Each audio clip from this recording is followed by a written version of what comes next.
Bow, bow, bow, bow. I'm failing at life. Today is going to be a fun one. This is going to be my last video of 2024. Hello, my lovelies. As the year is coming to an end, I thought it would be fun to go into all the things that I loved all 2024. Whether it's something I consumed or something that just genuinely made me feel good. I want to share all the things that I loved to you guys. So sit down, grab a cup of tea, and let's get going. This year, I've definitely been experimenting with my style a little bit more and experimented with things that I already own. One of those things being long skirts. I'm wearing one right now. This is one of my favorites, okay? This is actually one that I bought this year. They're amazing. I think they're great. They're comfortable, they're cute, they dress up, they dress down, they do what they need to do, okay? One of my favorite skirts at this current moment, long black maxi skirt. I wear it often and it is my dead grandmother's skirt. Although she's dead, her style will live forever. Thank you, Grandma. I also love wearing long skirts with cropped cardigans. I do like cardigans, but the main reason why I wear them is because I just am not a big fan of my arms. It's a very big insecurity of mine, so I tend to cover up my arms as much as I can. I know it's not the best thing to say, but I'm just gonna keep it real with you guys. That's genuinely why I wear them. I definitely don't want to wear bulky, big cardigans that not only weigh your outfit down, but just cover up your body. I don't want that. I have a black one that's a little bit baggier. I wear it all the time, but my favorite one is actually my lavender purple cardigan, and she is busted, okay? She looks a mess. She should stay in 2024. Tore up, floor up, I don't give a. I am keeping that cardigan. I like wearing big shoes, specifically platform shoes. This is my favorite. I like to call them the Brat shoes. The Cobra boots by Steve Madden are also one of my favorite boots that I wear. I wear them when I go to fancy restaurants. I wear them when I go to the grocery store. If I don't want to dress up my outfit, I wear these, which are so raggedy. You can see they have a little platform, not as severe as these, obviously. I wear these when I want to be a little bit more chill with my outfit. If I'm wearing just leggings and a t-shirt, I tend to put these on. Honestly, I've gotten used to wearing thicker shoes so much that when I wear flat shoes, I swear to you, I cannot walk. I need to be at least an inch off the ground. Platform shoes are not the only shoes that I've actually gotten into this year. I definitely got into the chunky tennis shoe style, which makes me feel so old because I swear up until 2-3 years ago, I thought they were the worst thing on this planet. I don't know what happened. Actually, I think I do know what happened. I got these babies. Okay, they're dirty. They are dirty. I wear them constantly. It's a way for me to be comfortable, wear leggings, a t-shirt, a jacket, and also feel like I look cute and put together. Now getting into books, and I really wanted to be intentional with my reading too. For a good amount of time, I felt like I was just reading to escape reality. That was not good. It's definitely giving therapy right now, but let me get to the point. I kind of went down a more philosophical road when it came to my books. This one has changed my life. Women Who Run with the Wolves. If you are a woman in your 20s and you're just confused, lost, you don't know what you're doing, you should read this book. It kind of goes into fairy tales and folklore, and I think that's what gets a lot of people to A, not finish it, or B, not read it at all. Those are more foundations for what the author is trying to explain. It goes into how women, especially young women, feel pressure from society to limit their creative expression, whether that's art, personality, fashion, due to society believing that women should only be wives and mothers. Being a wife and a mother is a beautiful thing. It's even more beautiful when you want to do it and you don't feel pressured into it. Honestly, the book gives these fairy tale folklore stories to give extreme examples of how women, even in today's society, actually do that, how they limit themselves, whether they do it consciously or subconsciously. I do think the author did an amazing job at using those stories and interpreting them for the reader. I already read this book at the beginning of the year. The book is Artist Way. What this process involves is basically writing morning pages for 12 weeks, and a big thing that a lot of people talk about is the weekly artist dates, where you take yourself on a date that kind of feeds your artistic self, whether that's going to the park to paint or going to the beach and taking pictures, things like that. My favorite part of the process is how it connects spirituality with creativity. Personally, my spirituality is more based on oneself and inner peace. That's kind of what I believe in. So connecting spirituality with my creativity helped me me understand myself more, which then in turn helped me understand what I like in my creative career and what my style is. But I think a big part of why I wasn't able to find my style and why sometimes I do still struggle with it is because I limit myself internally because I haven't found inner peace within myself yet. Now, that's not an easy thing to do, and I understand that, but connecting those two aspects of my life has made a significant difference in my artistic career. Honestly, if it wasn't for this book and the support of a loved one, I probably never would have continued YouTube, and I never would have produced and directed the 2 short films that I've done within the last 3 months. I will say, I did not read this book this year, but I implemented what I learned from this book within this year. I have changed a lot this year, and I definitely will give the credit to this book right here, Atomic Habits. Everyone talks about it. Excuse me, is there a problem?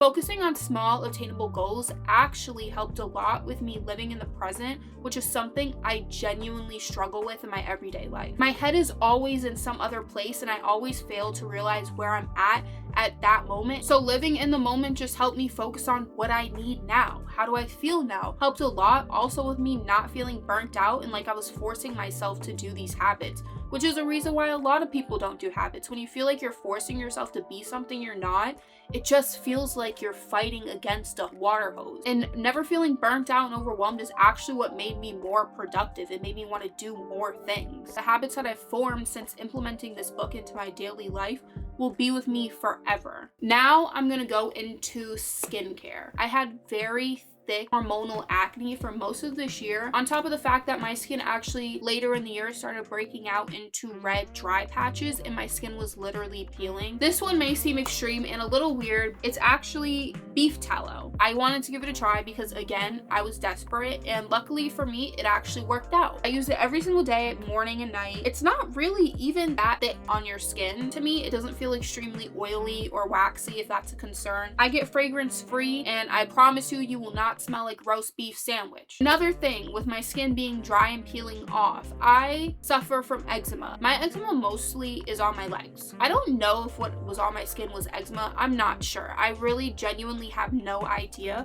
But I do have something that I use that helps a lot with the eczema on my legs, and that, of course, is African shea butter.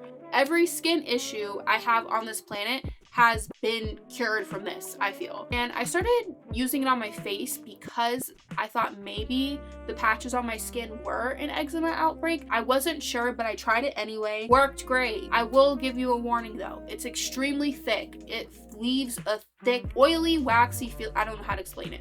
You're gonna feel it on your face. On top of the fact that it does have a smell. I don't know how to explain it, but it smells brown. A friend of mine said that it does stain. I put it on my body and it stains my clothes yellow. I happen to use the yellow one. I know that there's like one that's not yellow, so it's kind of like a give or take. I'm willing to sacrifice a couple pajama shirts and pants if that means that I'm not breaking out in hives. And for my acne scars, I have faded them so much this year, and I decided to change one thing, and this was a pretty small change. Most face sunscreens are SPF 25. I decided to switch to SPF 50. Switching to SPF 50, I almost saw an immediate change. I don't necessarily know why that is. Maybe because I'm a person of color. Maybe that's why I need a higher SPF. I'm not no beauty guru.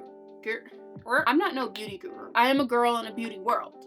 Okay, so I do have some beauty items that I definitely will say have been my top favorites this year. I really wanted to focus on growing out my hair because I kind of missed having long hair. Girl, get you some of this.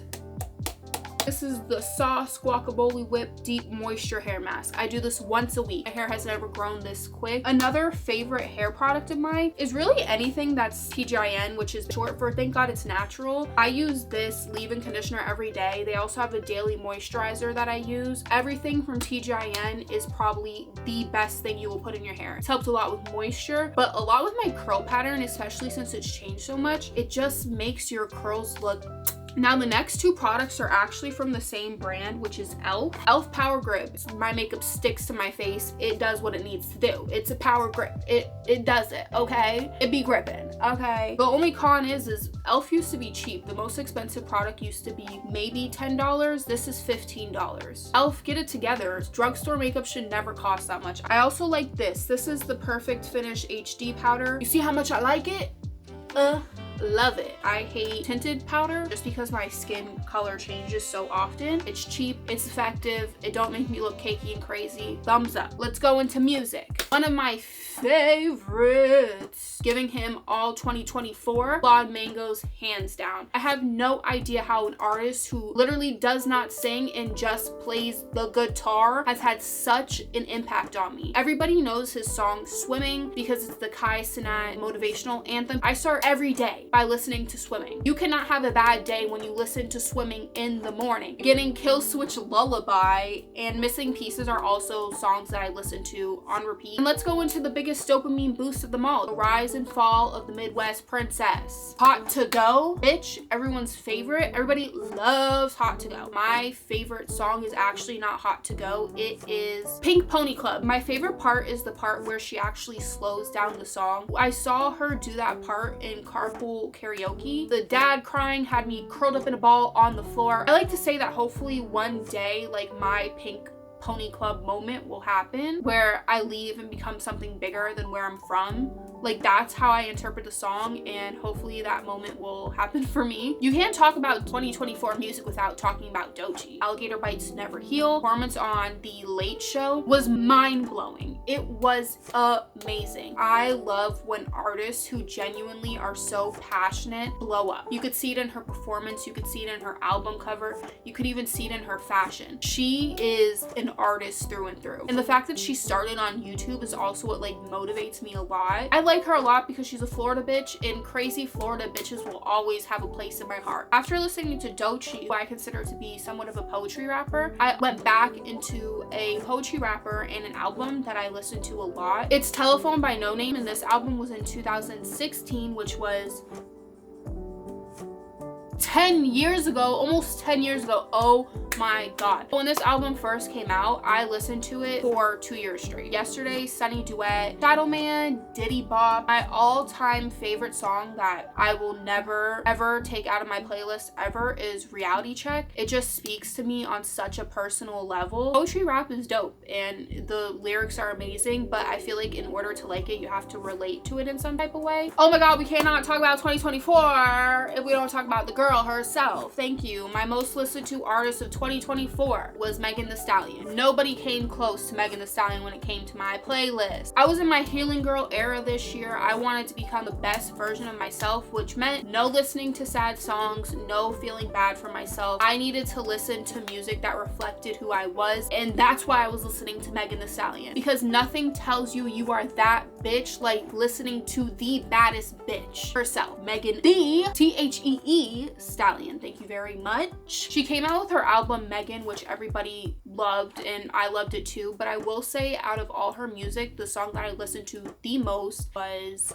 Girls in the Hood, because fuck being good, I'm a bad bitch, period. I just like seeing a bad bitch win and prevail when shitty stuff has happened to her. I wasn't expecting this. I got into K-pop this year. My favorite K-pop group as of now is actually Stray Kids. There's something about their music that just scratches an itch in me. I think the fact that they write and produce their own music kind of gives them the individuality that a lot of K-pop groups don't necessarily have. My favorite song and my most played song in my playlist this year has been God's Menu. I also like Domino, Super Bowl, and I'm trying to think of the song. Oh, Walking on Water, which is a song that they just came out with. I would suggest listening to them if you want to kind of get introduced to the K-pop industry and K-pop music in general. I definitely think they're probably one of the best groups in the industry at this current moment. And please do not fight me in the comments, okay? Some honorable mentions: In Sexy We Trust, Glorious by Glorilla, Hit Me Hard and Soft by Billie Eilish, and then songs, I forgot forgot her name, but I'll put her name on the screen because I always give people their credit. Those are also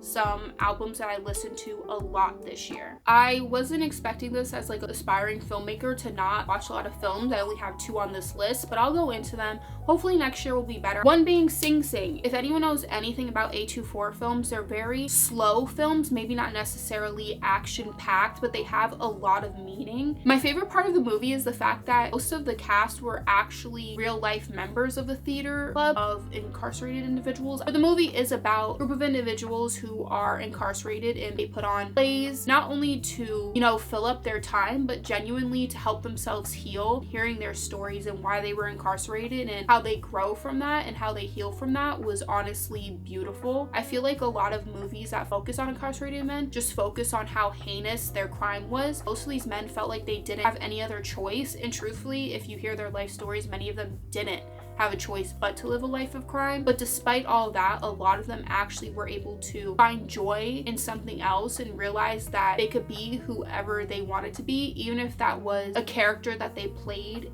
in a play for a couple of minutes. Another big shout out, Piano Lesson, one of the best movies I've watched on this planet. It's a Nepo baby movie, and I'm okay with that because the Nepo babies are Washington babies, okay? Denzel Washington, you did a great job as an actor. You did a better job at creating actors and directors. My favorite part was actually the dialogue. There's a part of the movie, and I forgot which character said it, and he said, "Boy, you're ignorant." And I know I say it really bad, but when he said that, I got emotional. He talked the same way that my pop-pop talks, and as someone who has family from the South, hearing dialogue that mimicked them so well is why I want to be a director and a filmmaker. I want to create films that make people feel like that, feel seen and feel understood. I think that dialogue and the beauty from it could only have happened if the interpretation of the original play was done from understanding, and I think a lot of directors wouldn't have been able to interpret the play as well as Malcolm Washington did. Just make sure when you watch, you listen. You don't just watch for fun. But yeah, those are my 2024 favorites. I'm actually so excited for this channel because I'm about to change a lot and post a little bit more. I'm excited for you guys to see the changes, and I'm happy that I was able to record all the growth that I've made this year,